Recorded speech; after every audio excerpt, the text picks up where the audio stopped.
In a quiet forest, surrounded by leaves that rustled in the wind and the quiet sounds of nature, there lived a young man named Zen. Although his name suggested he was calm and peaceful, Zen was actually very talkative. Everyone knew him for his constant talking, which got him into arguments and discussions wherever he went. A very wise old man was sitting in the shade of a big tree, with an air of deep silence around him. Curious, Zen sat down beside the old man, and his curiosity grew. "Why are you so quiet?" Zen finally asked, unable to hold back his curiosity any longer. The old man looked at him, his eyes shining with a deep understanding that seemed to go beyond time. "I'm quiet," he replied, "because I've learned that there's more to life than just talking. In quiet moments, we can truly hear ourselves, the wind, the birds, and our own thoughts." Zen listened closely as the old man talked, and something inside him started to make sense. For the first time, he understood the power of quiet, not just the lack of noise, but a strong feeling that connects us to our inner selves. Inspired, Zen began a path of quiet, a path that would change his life in ways he never thought possible. At first, the quiet felt oppressive, like wearing a heavy coat.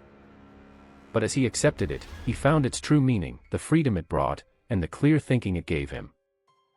In the quiet of the forest, Zen learned to listen not just to what people said, but to the things he felt inside. He learned to see the world in a new way and appreciate the beauty around him. He found peace in being still and quiet. One day, Zen walked through the forest and came across some people arguing loudly. In the past, he would have joined in and made things worse. But now, he did something different. He stayed quiet.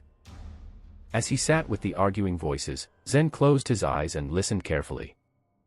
He didn't listen with his ears, but with his heart. In that quiet moment, he heard a sense of understanding and kindness. Without saying a word, Zen became a symbol of peace in the midst of all the arguing. As he sat there quietly, something amazing happened. Word count, 616. The voices around him started to calm down, the anger and resentment disappearing with the warm weather. In the quiet of the forest, they found a common connection, a shared sense of being human that went beyond their differences. From that day on, Zen was no longer known for his words, but for his calm presence, for the quiet wisdom that came from him naturally. People came to him because of the quiet strength that came from him, and he welcomed them with open arms. His heart was a peaceful place in a world full of noise. His life was filled with times for thinking and reflecting, for connecting with others and understanding them. As he walked through life, he carried with him the wise teachings of the old man, the truth that being quiet can help us discover who we are and the beauty that's around us. He let the world quiet down, and in that quiet, he found peace.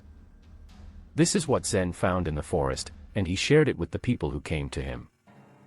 They found a place of calm and understanding, and they were grateful for it. With time, Zen's message spread, and people started to look for the quiet strength that came from within. As people walked with Zen through the forest, they began to see the world in a new light. They saw the beauty of nature, and they felt a deeper connection to the world around them. They realized that the noise and chaos of life were just a distraction from the quiet peace that was always there. And they were grateful for Zen's guidance, which helped them find their way back to that quiet peace. Zen's story spread, and people from all over came to learn from him. They came to experience the quiet strength that came from within, and to find peace in a world that often seemed too loud. And as they left, they carried with them a piece of Zen's wisdom, a reminder to stay quiet and listen to their hearts.